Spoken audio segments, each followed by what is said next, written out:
Pada materi ini, yang pertama yang akan kita bahas adalah mengungkapkan struktur teks eksposisi.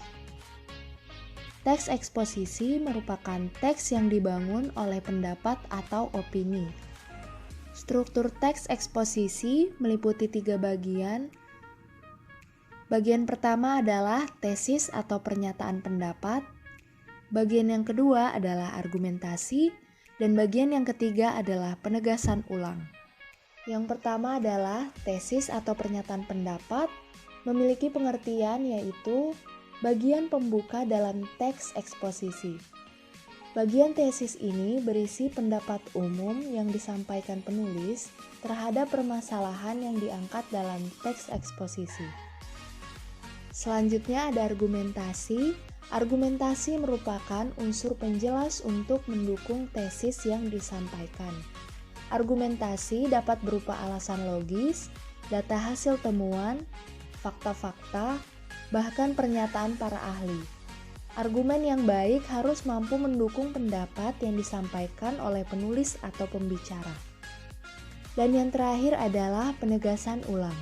Penegasan ulang yaitu bagian yang bertujuan menegaskan pendapat awal serta menambah rekomendasi atau saran terhadap permasalahan yang diangkat dalam teks eksposisi. Selanjutnya ada membandingkan kebahasaan 2 teks eksposisi. Dalam teks eksposisi, banyak digunakan istilah yang sesuai dengan bidang permasalahan yang dibahas. Istilah merupakan kata yang dengan cermat mengungkapkan makna konsep, proses, keadaan, atau sifat yang khas dalam bidang tertentu. Penggunaan istilah tersebut membantu penulis atau pembicara memperkuat gagasan yang disampaikan. Berikut adalah contoh istilah yang terdapat dalam teks pembangunan dan bencana lingkungan dan teks upaya melestarikan lingkungan hidup. Di sini yang pertama ada istilah yang terdapat pada teks pembangunan dan bencana lingkungan. Yang pertama di sini ada polusi yang memiliki makna pencemaran. Dan istilah yang kedua adalah habitat yang memiliki beberapa makna. Makna yang pertama di sini ada tempat tinggal khas bagi seseorang atau kelompok masyarakat. Makna yang kedua dari bio yaitu tempat hidup organisme tertentu atau tempat hidup yang alami bagi tumbuhan dan hewan atau lingkungan kehidupan asli. Makna selanjutnya di sini ada dari geo yaitu tempat kediaman atau kehidupan tumbuhan, hewan, dan manusia dengan kondisi tertentu pada permukaan bumi. Istilah yang terdapat dalam teks eksposisi upaya melestarikan lingkungan hidup. Di sini ada 2 contoh istilah. Yang pertama di sini ada rekonsiliasi yang memiliki makna menurut Kamus Besar Bahasa Indonesia yaitu perbuatan memulihkan hubungan persahabatan ke keadaan semula atau perbuatan menyelesaikan perbedaan. Nah, makna dari rekonsiliasi pada teks eksposisi perubahan untuk dapat mencegah dan meminimalisasi efek yang lebih besar. Jadi, sikap rekonsiliasi dari pihak manusia dapat memungkinkannya melakukan perubahan demi kenyamanan di tengah-tengah lingkungan hidupnya. Dan contoh istilah kedua yang ada pada teks eksposisi upaya melestarikan lingkungan hidup adalah konsep. Maknanya di sini adalah ide atau pengertian yang diabstrakkan dari peristiwa konkret. Maksud konsep pada teks eksposisi yang berjudul Upaya Melestarikan Lingkungan Hidup ini tertulis di sini ada berbagai fakta kerusakan lingkungan hidup yang terjadi di tanah air adalah hasil dari suatu pergeseran pemahaman manusia tentang alam. Cara pandang tersebut melahirkan tindakan yang salah dan membahayakan.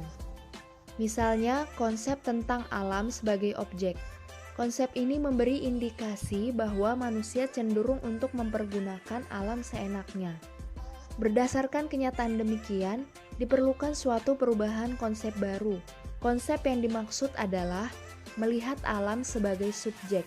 Konsep alam sebagai subjek berarti manusia dalam mempergunakan alam membutuhkan kesadaran dan rasa tanggung jawab. Di sini seharusnya manusia dalam hidupnya dapat menghargai dan mempergunakan alam secara efektif dan bijaksana. Selanjutnya, selain menggunakan istilah dalam bidang yang dibahas, teks eksposisi juga banyak menggunakan kata sifat atau adjektiva. Adjektiva merupakan kata yang menerangkan nomina atau kata benda dan secara umum dapat bergabung dengan kata lebih dan sangat. Perhatikan contoh adjektiva yang terdapat dalam teks pembangunan dan bencana lingkungan dalam tabel berikut. Di sini adjektivanya ada kata serius. Serius memiliki makna leksikal. Yang pertama di sini adalah berarti sungguh-sungguh. Dan yang kedua adalah gawat, genting, karena menghadapi bahaya, resiko, akibat, dan sebagainya yang mungkin terjadi.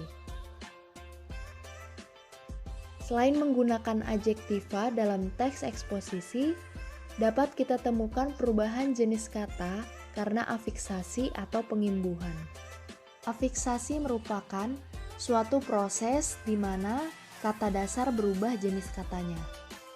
Jenis kata tersebut adalah verba atau kata kerja, nomina atau kata benda, dan adjektiva atau kata sifat. Di sini ada beberapa contoh kata-kata yang terdapat dalam teks eksposisi yang sudah mengalami pengimbuhan. Kata yang pertama ada penipisan. Kata penipisan ini jenisnya adalah nomina. Imbuhannya adalah pe dan an. Kata dasar dari penipisan adalah tipis dan jenisnya adalah adjektiva. Selanjutnya ada kepunahan. Kepunahan ini jenisnya termasuk dalam nomina. Imbuhannya adalah ke dan an. Kata dasar dari kepunahan adalah punah.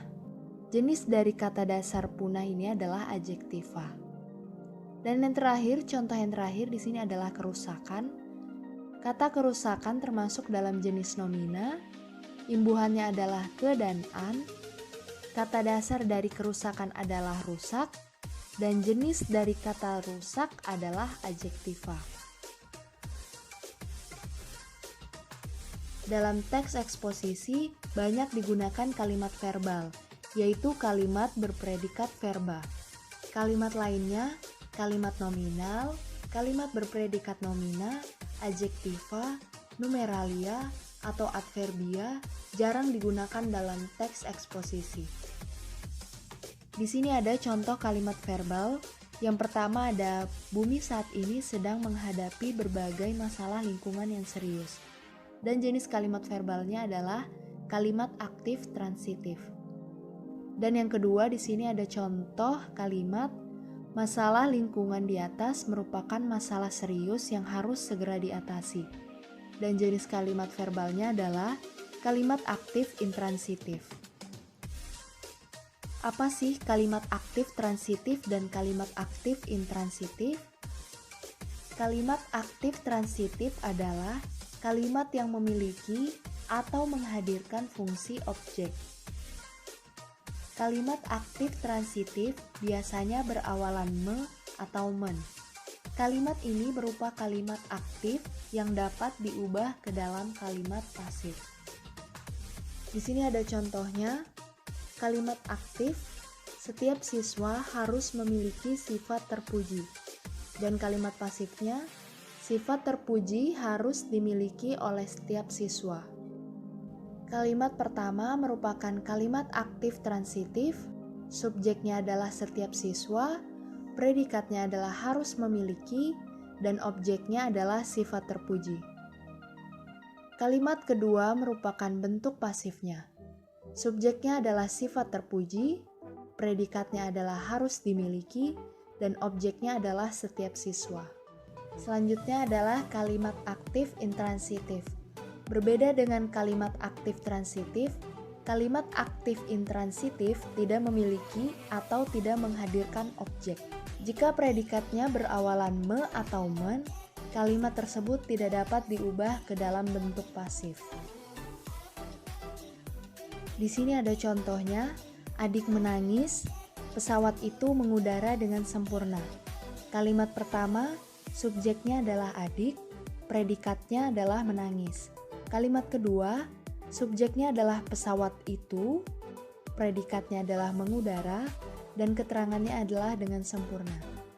Bisa dilihat dari contoh ini, kalimat aktif intransitif tidak menghadirkan objek di dalamnya. Demikian materi mengenai menelaah struktur dan kebahasaan teks eksposisi yang sudah kita bahas hari ini. Untuk pertemuan selanjutnya, kita akan membahas materi mengenai D. Menyajikan gagasan ke dalam teks eksposisi.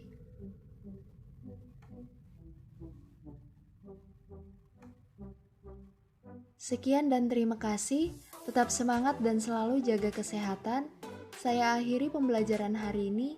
Sampai jumpa di pertemuan minggu depan. Wassalamualaikum warahmatullahi wabarakatuh.